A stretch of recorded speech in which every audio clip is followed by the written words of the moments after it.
ലിജോ ജോസ് പെല്ലിശ്ശേരിക്ക് എവിടെയാണ് പാളിപ്പോയതെന്നറിയാനുള്ള ആകാംക്ഷയോട് കൂടിയാണ് മലൈക്കോട്ടെ വാലിബൻ കാണാനിരുന്നത്. ഇങ്ങനെയുള്ള സെലിബ്രേറ്റഡ് സംവിധായകർക്ക് പാളി എന്ന് പ്രേക്ഷകർ പറയുമ്പോൾ ആ മിസ്റ്റേക്ക് എവിടെയാണ് എന്നറിയാനുള്ള ഒരു ക്യൂരിയോസിറ്റി ഉണ്ടാകുമല്ലോ. അതുതന്നെ സിനിമയ്ക്ക് ഒടുക്കത്തെ ലാഗാണ്, കഥയില്ല, മാസ് ഇല്ല, ഡയലോഗ്സ് ഒട്ടും റിയലിസ്റ്റിക് അല്ല. ടിനു പാപ്പച്ചൻ പറഞ്ഞതുപോലെ മോഹൻലാലിന്റെ ഇൻട്രോയിൽ തിയേറ്റർ കുലുങ്ങിയില്ല, എല്ലാവരും നാടകീയ അഭിനയമായിരുന്നു, ബാല്യ കാണുന്ന പോലെയുണ്ട്.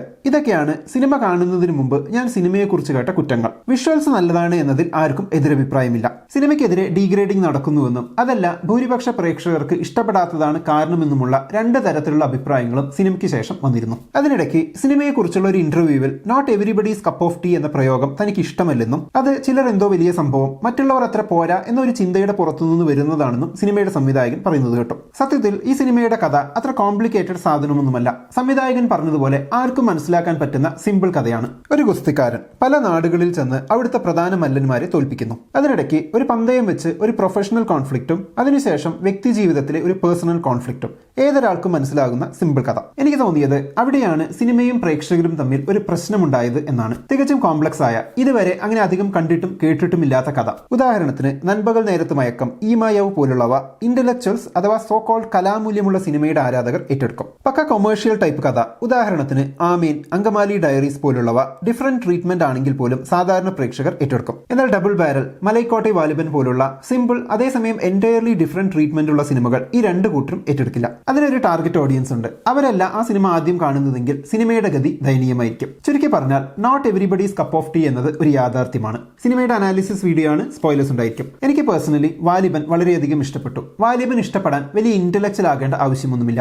ഞാനിതാണ് പ്രതീക്ഷിക്കുന്നത്, എനിക്കിത് മാത്രമേ വേണ്ടൂ എന്നൊരു മുൻധാരണ മാറ്റിവെച്ച് സിനിമകൾ കാണാനുള്ള ഒരു മനസ്സ് വ്യത്യസ്തമായ സിനിമകൾ കാണുന്നതിലൂടെ ഉണ്ടാക്കിയെടുത്താൽ മതി. ഇനി അങ്ങനെയായിട്ടും ഈ സിനിമ ഇഷ്ടപ്പെടാൻ കഴിയുന്നില്ല എന്നാണെങ്കിലും തെറ്റില്ല. പക്ഷെ എന്തോ മഹാമോശം കലാസൃഷ്ടി എന്ന രീതിയിൽ ഇത്തരമൊരു പരീക്ഷണ ചിത്രത്തെ ട്രോളുന്നതും പരിഹസിക്കുന്നതും കാണുമ്പോൾ അത്ഭുതം തോന്നുകയാണ്. വാലിബനിൽ എനിക്ക് ഏറ്റവും ഇഷ്ടമായത് ആ കഥാലോകം തന്നെയാണ്. ഏത് ദേശം, ഏത് കാലഘട്ടം എന്നതൊക്കെ സാങ്കല്പികമായി ഉണ്ടാക്കിയെടുത്ത ഒരു സങ്കല്പലോകം. ആ ഭൂപ്രകൃതി, ആളുകളുടെ വേഷവിധാനങ്ങൾ, സംസാര രീതി, വീടുകൾ, മുറ്റം, രാത്രിയിൽ വീടുകളിൽ കാണുന്ന മഞ്ഞ വെളിച്ചം, നമ്മൾ മനസ്സിൽ ഉണ്ടാക്കി വെച്ച ഒരു കഥാലോകത്തെ, ചിത്രകഥകളിൽ നമ്മൾ കണ്ട ആ ലോകത്തെ നമുക്ക് വേണ്ടി മനോഹരമായി മറ്റൊരാൾ സിനിമയിൽ ദൃശ്യവൽക്കരിച്ചത് കാണുമ്പോഴുണ്ടായ സന്തോഷം വളരെ വലുതാണ്. പ്രത്യേകിച്ച് ജമന്തിയുടെ വീടിന്റെ ആ ഭംഗിയൊക്കെ ഞാനൊരു ഫാന്റസി വേൾഡിൽ കാണാൻ ആഗ്രഹിക്കുന്നതിന്റെ പൂർണ്ണതയാണ്. കഥാപാത്രങ്ങളിലേക്ക് വന്നാൽ മുടി നീട്ടിയ കേളുമല്ലന്റെ മല പോലത്തെ ശരീരവും ഓടിയുള്ള വരവും ചിത്രകഥകളിലെ കോമഡി വില്ലനെ ഓർമ്മിപ്പിക്കുമ്പോൾ ചതി കൈമുതലാക്കിയ കൊടൂര വില്ലന്മാരായി ചമതകനും മാങ്ങോട്ടുകാരും ഇപ്പുറത്തുണ്ട്. വാലിബൻ എന്ന സൂപ്പർ ഹീറോ ചിത്രകഥകളിലെ, ഫോക്ലോറുകളിലെ, പുരാണങ്ങളിലെയൊക്കെ വീരന്മാരുടെ ഷേഡുകൾ കൂടിച്ചേർന്ന ഒരാളാണ്.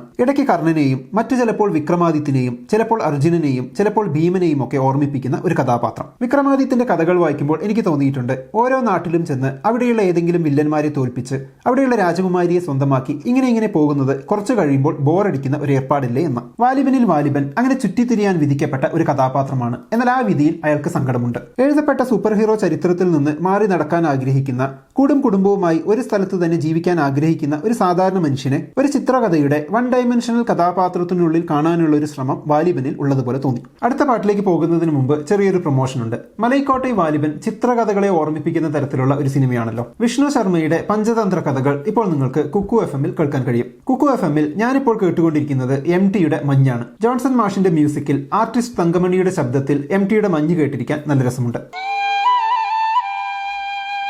വായിക്കാൻ ഒന്നുമില്ല.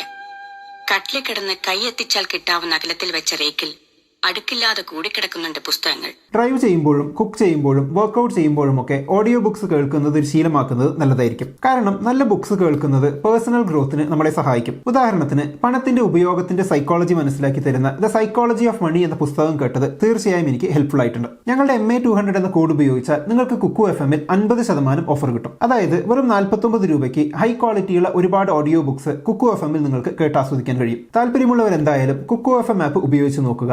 ആപ്പിന്റെ ലിങ്ക് ഫസ്റ്റ് കമന്റിൽ കൊടുത്തിട്ടുണ്ട്. എന്നാൽ നമുക്കിനി തിരിച്ച് വാലിബനിലേക്ക് വരാം. വാലിബന്റെ ഇൻട്രോ സീന് തിയേറ്റർ കുലുക്കിയില്ല എന്ന് പരാതി പറയുമ്പോഴും ആ ഇൻട്രോ സീന് എനിക്കിഷ്ടപ്പെട്ടു. വിരലുകളിൽ ഉയർന്നു നിൽക്കുന്ന കാലുകളുടെ ക്ലോസപ്പ്, കാലടി പതിയുമ്പോഴുള്ള ചെറിയൊരു മണൽക്കാറ്റ്, ഒപ്പമുള്ള മ്യൂസിക്കും. സംഭവം വേണമെങ്കിൽ തകർപ്പൻ മ്യൂസിക്കും ഡയലോഗ്സും ഒക്കെ കൊടുത്ത് സ്ഥിരം മാസാക്കാമായിരുന്നു. കയ്യടിയും ഉറപ്പായിരുന്നു. എന്നിട്ടും അങ്ങനെ ചെയ്യാതെ ആ കഥാലോകത്തോട് ചേർന്ന് തന്നെ എടുത്തു. നിശ്ചലമായ ഫ്രെയിമിൽ വാലിബന്റെ അടുത്തേക്ക് ഗതയുമായി ഓടി വരുന്ന കേളുമല്ലൻ മുതൽ അങ്ങോട്ട് ഓരോ വിഷ്വൽസും ഗംഭീരം. ഒരു ചിത്രകഥ വായിക്കുന്നത് പോലെ. കേളുമല്ലന്റെ ശിലാഫലകം എടുത്ത് വലിച്ചെറിയുമ്പോൾ അത് വേറൊരു സ്ഥലത്ത് പതിക്കുന്നതും ആളുകളുടെ റിയാക്ഷനും ഒക്കെ കുറെ ചിത്രങ്ങൾ അടുക്കി വെച്ച് പ്ലേ ചെയ്യുന്ന പോലെ തോന്നി. ലോങ് ഷോട്ടുകളാണ് ക്ലോസപ്പ് ഷോട്ടുകളേക്കാൾ ഈ സിനിമയിൽ കൂടുതലുള്ളതെന്ന് തോന്നുന്നു. ഇമോഷണൽ കണക്ഷൻ അല്ലെങ്കിൽ ഒരു കഥാപാത്രത്തിന്റെ വ്യൂ പോയിന്റിനൊപ്പം സഞ്ചരിക്കൽ എന്നതിനേക്കാൾ ഒരു പ്രത്യേക ദൂരത്തിൽ നിന്നുകൊണ്ട് വലിയ കണക്ഷൻ ഇല്ലാതെ ഒരു കഥ കാണുന്ന അനുഭവം നൽകാൻ അത് സഹായിക്കുന്നുണ്ട്. വാലിബൻ കയറുകൊണ്ട് കെട്ടിവലിക്കുമ്പോൾ കയറിൽ നിന്ന് മണൽ താഴേക്ക് വീഴുന്നതും തൂണുകളെ വലിച്ചു മറിച്ചിടുന്നതുമൊക്കെ സിനിമ കഴിഞ്ഞും മനസ്സിൽ തങ്ങി നിൽക്കുന്ന ചില വിഷ്വൽസ് ആണ്. നിറങ്ങളുടെ ഉപയോഗമാണ് എന്നെ ആകർഷിച്ച മറ്റൊരു ഘടകം.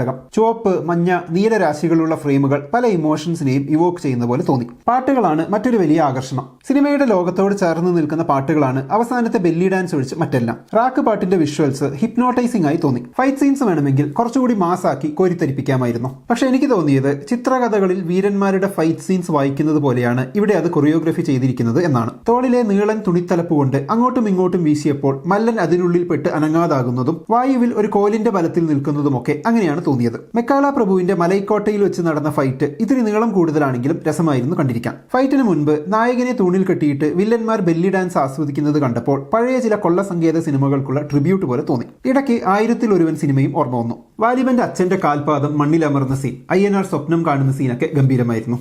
അയ്യനാർ എന്ന കഥാപാത്രത്തിന്റെ ട്രാൻസിഷൻ ചിത്രകഥകളിലേതുപോലത്തെ സിനിമയിലെ സ്ത്രീ കഥാപാത്രങ്ങളൊക്കെ നന്നായിരുന്നു. മോഹൻലാൽ വേറിട്ട സിനിമകളിൽ അഭിനയിക്കുന്നില്ല എന്ന് പറഞ്ഞ് പ്രേക്ഷകർ അദ്ദേഹത്തെ ക്രൂശിച്ചുകൊണ്ടിരിക്കുകയാണ്. എന്നിട്ടിപ്പോ വേറിട്ടൊരു സിനിമയിൽ നന്നായി അഭിനയിച്ചിട്ടും അദ്ദേഹത്തെ ക്രൂശിക്കുന്നത് പോലെ തോന്നി. ചുരുക്കി പറഞ്ഞാൽ പ്രകടനം, വിഷ്വൽസ്, വേറിട്ട കഥ പറച്ചിൽ, ഒരു നിയമത്തിനുള്ളിലും നിന്നുകൊണ്ട് തന്നെ കഥ പറഞ്ഞു പോകാതെ റൂൾ ബ്രേക്ക് ചെയ്ത് സിനിമ എടുക്കുന്ന രീതി, ഇതെല്ലാം കൊണ്ട് എനിക്ക് ഈ സിനിമ ഇഷ്ടമായി. എനിക്ക് തോന്നുന്നത് thriller, mass masala, feel good അല്ലെങ്കിൽ ഇന്റലക്ച്വൽ ടൈപ്പ് സിനിമ ഇങ്ങനെ സ്ഥിരം കാഴ്ചകളിലേക്ക് നമ്മൾ ലിമിറ്റ് ചെയ്യപ്പെടരുത് എന്നാണ്. ഇനിയിപ്പോ അങ്ങനെ ലിമിറ്റ് ചെയ്യപ്പെടാനാണ് താല്പര്യമെങ്കിൽ പോലും ഇത്തരം വേറിട്ട എക്സ്പെരിമെന്റൽ സിനിമകളെ പരിഹസിച്ച് ഇല്ലാതാക്കേണ്ടതുണ്ടോ എന്ന് ചിന്തിക്കേണ്ടതുണ്ട്. അപ്പൊ എന്താണ് മലൈക്കോട്ടൈ വാലിബൻ എന്ന സിനിമയെ കുറിച്ചുള്ള നിങ്ങളുടെ അഭിപ്രായം? കമന്റ് ബോക്സിൽ എഴുതുമല്ലോ. നമുക്ക് അടുത്ത വീഡിയോയിൽ വീണ്ടും കാണാം. ബൈ.